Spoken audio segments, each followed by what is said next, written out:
ভেনেজুয়েলার প্রেসিডেন্ট হিসেবে তৃতীয় মেয়াদে শপথ নিয়েছেন নিকোলা মাদুরো। 2024 সালের জুলাইয়ে অনুষ্ঠিত নির্বাচন ইস্যুতে চলমান বিবাদের মধ্যেই 10 জানুয়ারি শপথ নেন তিনি। যদিও প্রেসিডেন্ট পদ থেকে সরে যেতে তাকে আহ্বান জানিয়েছিলেন বিশ্ব নেতারা। একই সঙ্গে মাদুরোকে আটক করতে পুরস্কার বৃদ্ধির ঘোষণা দিয়েছিল যুক্তরাষ্ট্র।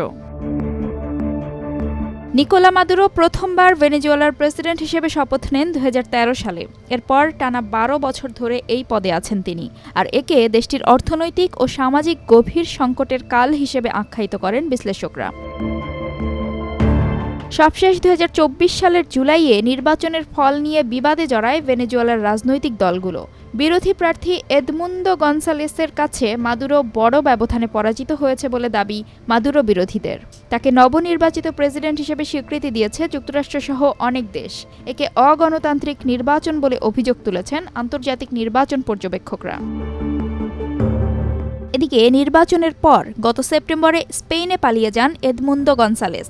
আত্মগোপনে রয়েছেন তার মিত্র মারিয়া কারিনা মাচাদো। আর বিরোধী দলের গুরুত্বপূর্ণ ব্যক্তিদের আটক এবং মাদুরো বিরোধী বিক্ষোভ হয় দেশটিতে।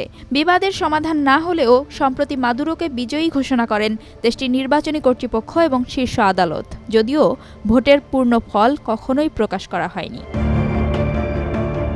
অন্যদিকে মাদক পাচারের অভিযোগে নিকোলা মাদুরোকে গ্রেপ্তারে তথ্য দেওয়ার জন্য পুরস্কারের পরিমাণ বাড়িয়ে $2.5 কোটি করেছে যুক্তরাষ্ট্রের বাইডেন প্রশাসন। ভেনেজুয়েলার স্বরাষ্ট্রমন্ত্রী দিওসদাদো কাবেলোর জন্য $2.5 কোটি এবং প্রতিরক্ষামন্ত্রী ভ্লাদিমির পাদ্রিনোর জন্য $1.5 কোটি পুরস্কার ঘোষণা করা হয়েছে। পাশাপাশি রাষ্ট্রায়ত্ত জ্বালানি তেল কোম্পানি PDVSA এর প্রধান হেক্টর ওব্রেগন সহ 8 জন কর্মকর্তার বিরুদ্ধে নতুন করে নিষেধাজ্ঞা আরোপ করেছে যুক্তরাষ্ট্র। 2020 সালে মাদুরো ও তার প্রশাসনের একাধিক ব্যক্তিকে মাদক ও দুর্নীতির দায়ে অভিযুক্ত করেছিল যুক্তরাষ্ট্র।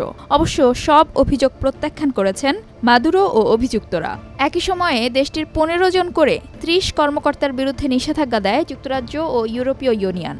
সেই তালিকায় আছেন জাতীয় নির্বাচনী পরিষদ ও নিরাপত্তা বাহিনীর সদস্যরাও। ভেনেজুয়েলার বর্তমান ও সাবেক 14 কর্মকর্তার বিরুদ্ধে নিষেধাজ্ঞা দিয়েছে কানাডা।